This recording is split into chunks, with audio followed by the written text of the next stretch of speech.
My younger relative used my computer to drain my wallet. And if you do not check fast, the damage keeps growing. I noticed it around 11 at night, when 3 transfer alerts popped up back to back. The first check was the device list, and there it was, an unfamiliar computer name in the login history. Next, I checked installed apps, and a remote control tool showed up as added 2 days earlier. I collected screenshots and called the parents, then showed the exact total, 3,200,000 won. The cause was saved passwords plus a leftover remote tool, and the fix was full repayment and a full security reset. That's all for today's story. We'll be back every day with a new one. If you want to catch tomorrow's story too, please like and subscribe. After Grandpa got dementia, he only repeated 43, and ignoring it could ruin the inheritance filing window. The day after the funeral, we found an old notebook marked 43 and saved a clear photo of it. Inside it said management number 43 and rent deposit day 25th, like a simple checklist. Well, do you come back in the middle of the national found? Well, work in the odd of checklist. So step 1 was simple. Take the address line and pull the registry document to verify the owner name. The results showed owner as the deceased and the assessed value displayed as 43 billion won. The cause was him fixating on management number 43, and the fix was recording it and proving it with documents. That's all for today's story. We'll be back every day with a new one. If you want to catch tomorrow's story too, please like and subscribe. The line hidden behind my mother's recipe notebook was not a sweet memory, but a record that corrected our whole family. If we skipped it, we would keep believing she naturally loved cooking forever. At 6 in the evening, while clearing the meal table, I found that sentence on the back of page 48 stained with oil. I first compared it with the seasoning notes on the front page and checked the same slant in the handwriting. Then I checked the 2 grocery slips tucked inside the notebook. The same pencil pressure and the same phrases appeared 3 times, repeating "finish this quickly" and "have to set the table again." I did not want to stop there and risk a misunderstanding, so I opened the calendar drawer too. On 12 family gathering dates marked with red circles, each menu was listed with a note that said "prepared alone." Finally, I arranged the notes from the refrigerator door in date order. 6 of them were written after 11 at night, showing that even the leftover cleanup ended in my mother's handwriting.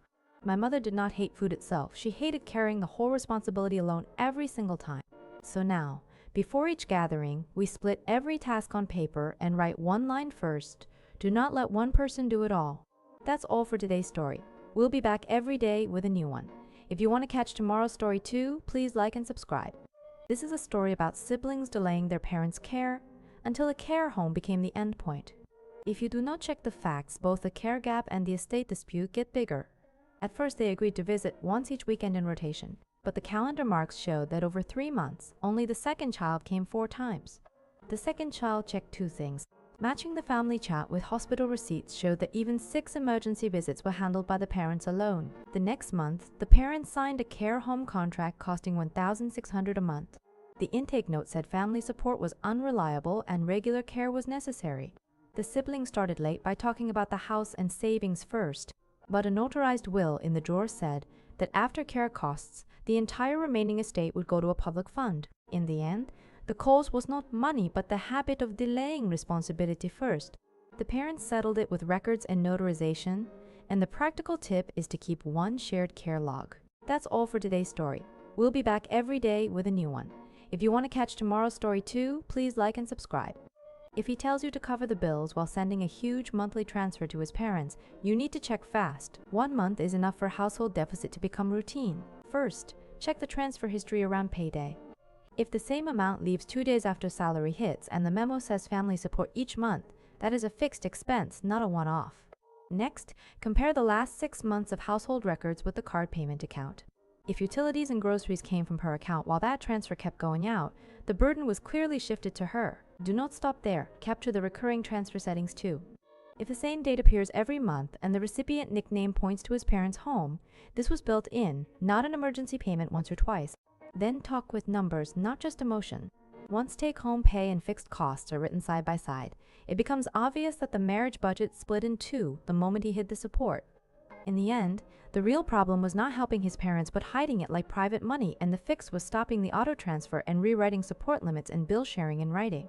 1 tip, save the recurring transfer list on every payday before the pattern gets buried. That's all for today's story. We'll be back every day with a new one. If you want to catch tomorrow's story too, please like and subscribe. In our family, the mountain spirit dream came up every year before the memorial rite, and that one story froze grave plans and even the ritual order. First, we checked the photo box and the ritual ledger together, and the grave move note was written 2 months earlier than the so-called dream year.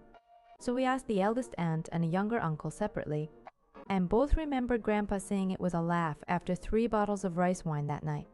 To verify it once more, we checked the leftover pocket diary and found the next day notes saying last night got exaggerated again, and the kids believed it all.